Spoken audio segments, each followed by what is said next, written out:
Pencil sketching and shading happens to be fundamental and important aspect for any good painting. In this video, you will be learning how to do a pencil sketching and shading of certain basic objects. I have taken the objects such that you have flat surfaces and you have curved surfaces. So here we will be learning different tonal values. How do we take into consideration the light falling and the shadows thereof, and use of eraser to highlight certain things. Also, please watch this video till the end because I will be sharing very important tips and tricks for a good sketching and shading. Right, so enough of theory and let's get down to practicals. See, when I say sketching right now, I'm meaning actually sketching and shading both. But there could be, you can possibly have only sketching as well. What is sketching? Sketching means just an outline. For example, you go ahead with a sketching of a cube.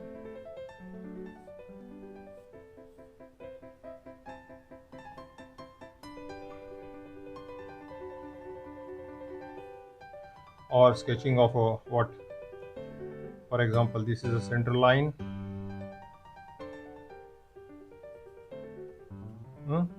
Cone, or sketching a sphere, or sketching of what, say a cylinder. There can be variety of shapes. So this is just a sketch. Now you want to do some shading, then you can take one of these pencils, typically 6B or 12B, and do shading. Assuming the light is coming from the top, say 11 o'clock or 10 o'clock direction, so this will be the darkest surface, right? So we can shade this darkest. See, be little comfortable, little bit something which is really going out can be slightly corrected with the help of a eraser. So this will be sort of medium. So reduce your pressure, or you can take 4B pencil instead of 12B or 6B, and you can have a uniform shade like this. Again, clean it off. Right, and the surface on the top can be totally lit, or it can be little further lesser in intensity. So this is a fair. If you want, you can actually have cross hashing also. There are different types of shading. You can have cross hashing. This is called cross hashing, to increase the intensity as well as uniformity. Right, now this is circular shapes. This looks flat. One can say that this could be a triangle. So to convert it into a three-dimensional thing, what you require is a sort of some shading. So now what I'm going to do is, roughly, okay, not for myself but for your sake, I'll draw a line here. So we have to sort of give a shade in this. See? Increasing in width. Now cross hashing wise, this corner could be the darkest. Again, light, dark to light, dark to light, and this could be slightly lighter. See, I'm almost lifting my pencil.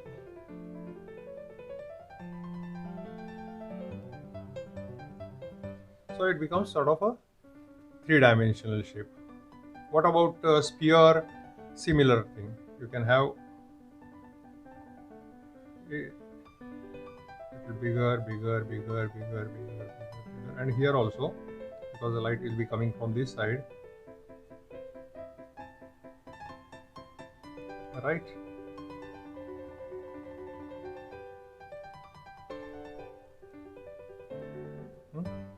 So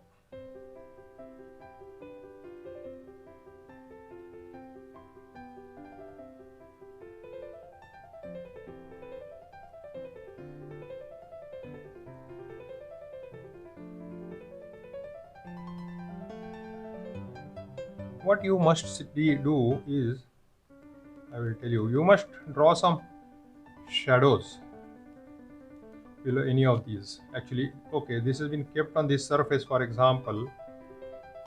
So the shadow could be when the light is from this side, on this side, this way. You can draw some shadow and it will define.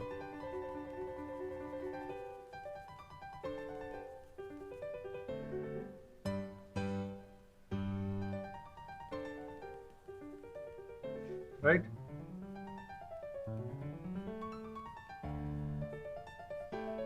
So this is a shadow. Similarly, this will have a similar shadow. The circular part coming on this side will, from here it will be a tangent. So a shadow here. So for this, we have to get to finish this later on maybe. So here also we can give some shadow.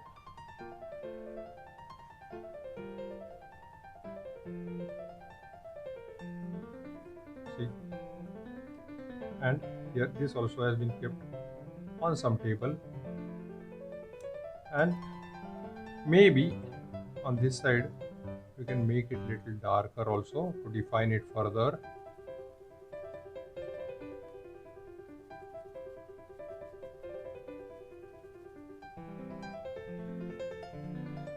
So that it stands out. Some higher intensity. Let us see.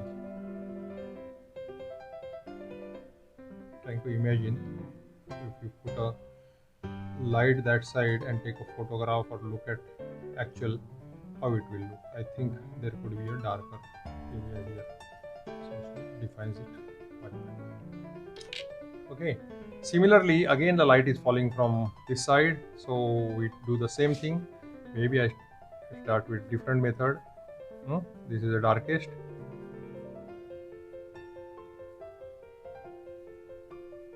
Right? Move on to the dark, lighter, lighter, and lighter.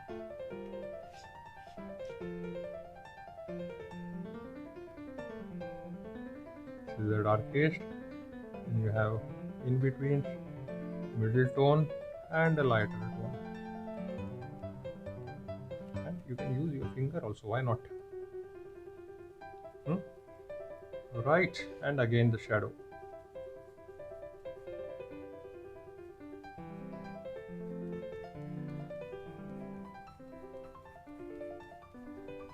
Right, and little bit of ironing out. See, stand out. Okay. See, another method of doing this, as I said, you can actually make it darker and use your eraser. Supposing you want to highlight this, supposing the light is falling from the front side, how it will appear? It will appear like this. Can you see? So, light from this side.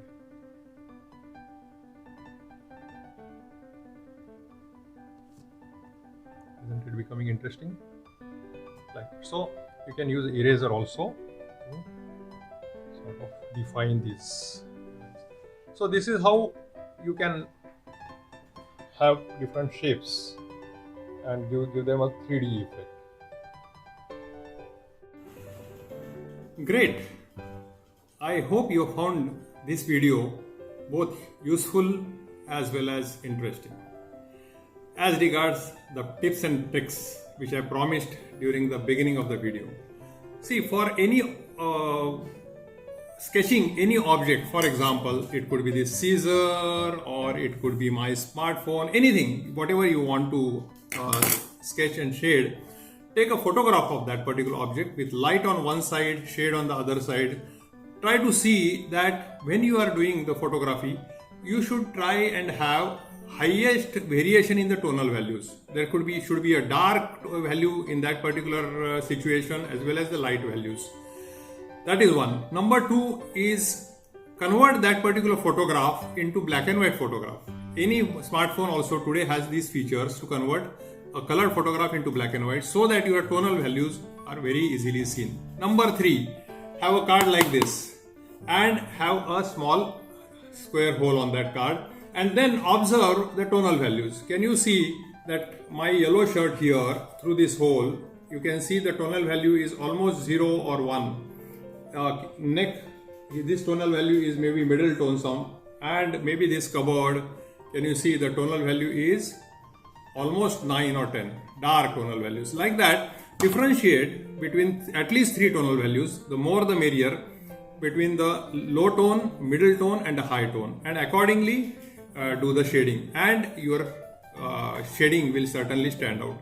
Great, thank you very much. If you are liking these videos, do like, subscribe and press that bell icon so that you will be able to get notifications or when I upload my next video. Thank you very much.